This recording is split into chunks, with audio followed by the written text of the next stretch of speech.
What's going on, tubes? It is your boy, Will Black Oni Wiggins, here to deliver you another segment I like to call Through the Lens, which is a detailed analysis of the visuals in video games.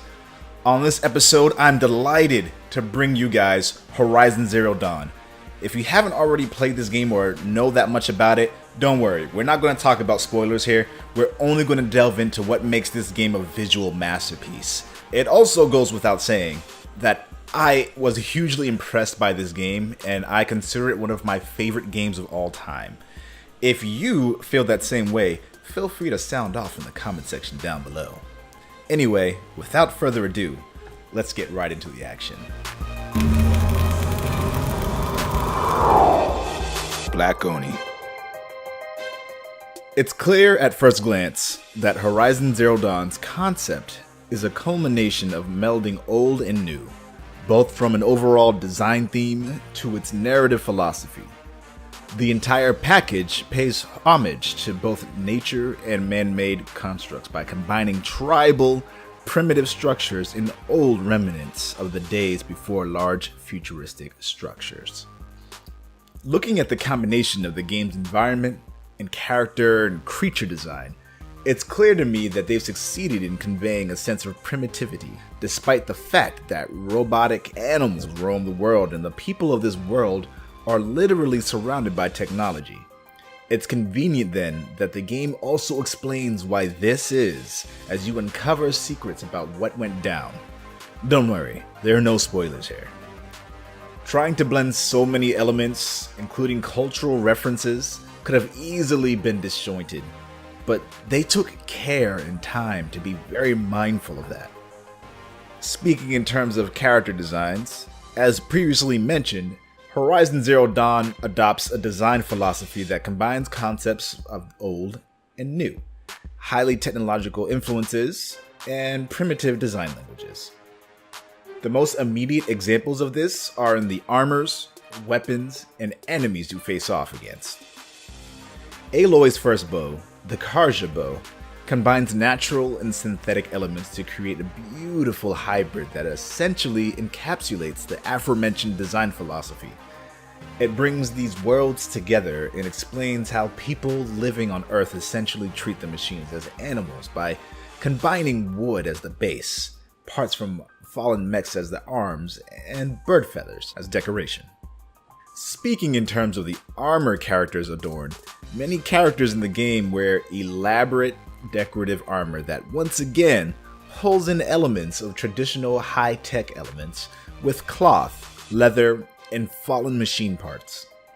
Neil, for example, adorns a headdress-like armor piece on his head, complete with feathers on the back of the helmet, with metal shoulder plates, a cloth vest with metal neatly lined on the material, and metal gauntlets, and similarly protected waist and leg guards.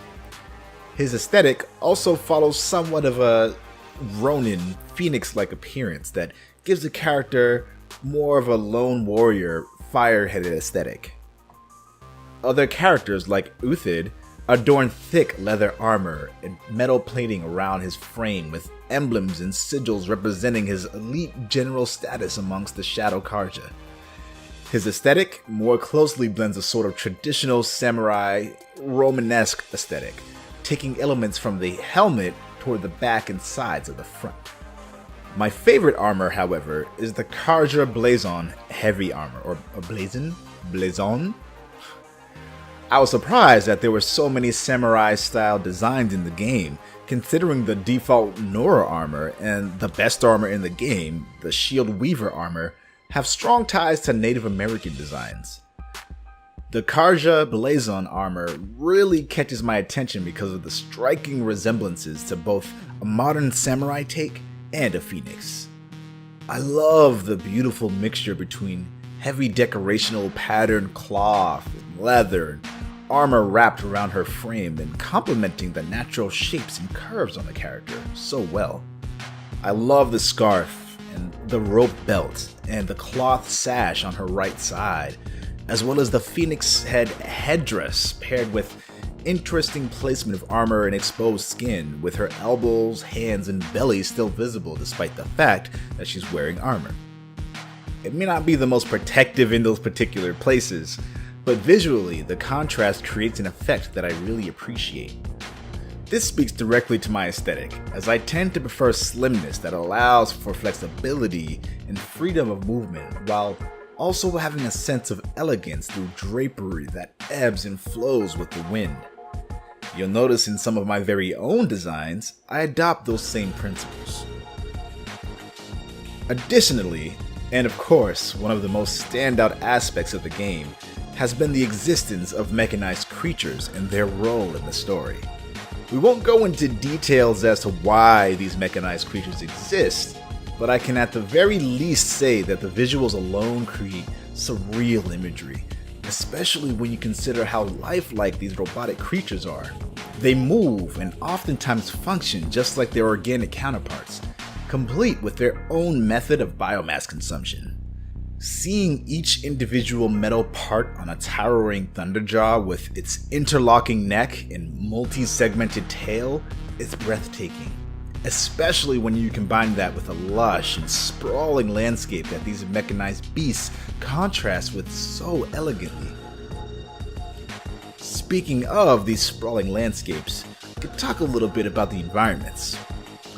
Environments are a beautiful hybrid between remnants of times long gone and lush, sprawling plant life filled with organic and synthetic mechanized creatures. Additionally, there are settlements created by Earth's remaining inhabitants, ranging from small, tribal-like towns and villages of the Nora to larger, elaborate structures of the Karja, with highly detailed spiraling staircases and elevator systems. In terms of the natural environments, we get a really awesome mixture of different environments, rendered in beautiful, impressive, and staggering detail. Stealthily sneaking in a snowy field, just trying to make it past a group of flinthawks, only to climb a tall cliff and find a ravenous storm bird awaiting you, with swirling winds mixed with sleet, makes you feel the cold in a way that most games aren't able to do. It makes that moment special. Witnessing the sunlight peek through a massive hole in a desolate mountainside environment not only tells a tragic story, but creates such incredible, beautiful imagery that just sticks with you. And conversely, following a river toward a waterfall with fish, geese, and rabbits lining the river gives this odd sense of peace, despite the fact that danger looms just around every corner. In these peaceful environmental set pieces, wildlife still has gone on without humans, seemingly unaffected by the events that brought this world to its initial end. Speaking in terms of the Nora structures in the villages, the houses, the furniture, all remind me of traditional Native American aesthetics, fulfilling the role of telling the story of how generations after us resorted to using more traditional methods of accomplishing their goals compared to the generations before them, which is us.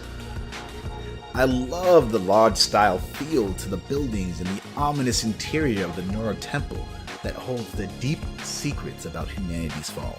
Now, Horizon Zero Dawn utilizes what is known as the Decima engine, developed in-house by Guerrilla Games, which was initially used for Killzone Shadowfall, but then also used for Until Dawn and Riggs, and modified for Horizon Zero Dawn. Although Guerrilla Games initially had some issues getting the engine to fit their needs for Horizon Zero Dawn, including issues with draw distances and loading, ultimately the engine ended up working out really well for HZD. Conversely, I wonder if similar effects could have been achieved if Guerrilla Games simply used another engine, like the Unreal Engine instead, which has been one of the industry standards for game development for quite some time, and utilized in a number of titles. I did a little more digging to see what the advantages of building an engine like this had for Guerrilla Games. According to an interview with Develop Online and jan-bart van Beek, studio art director at Guerrilla Games, a mixture of procedural and handcrafted design allows the team to create authentic biome-style areas, complete with systems by utilizing what Guerrilla calls world data. Decima has allowed us to elegantly construct various natural settings via development of the world data, says Van Beek. This is a standardized stack of data and rule sets that are customizable for the various natural settings or ecotopes through the game world. They employed a massive number of artists to help realize this world due to the complexity of the individual elements in this game.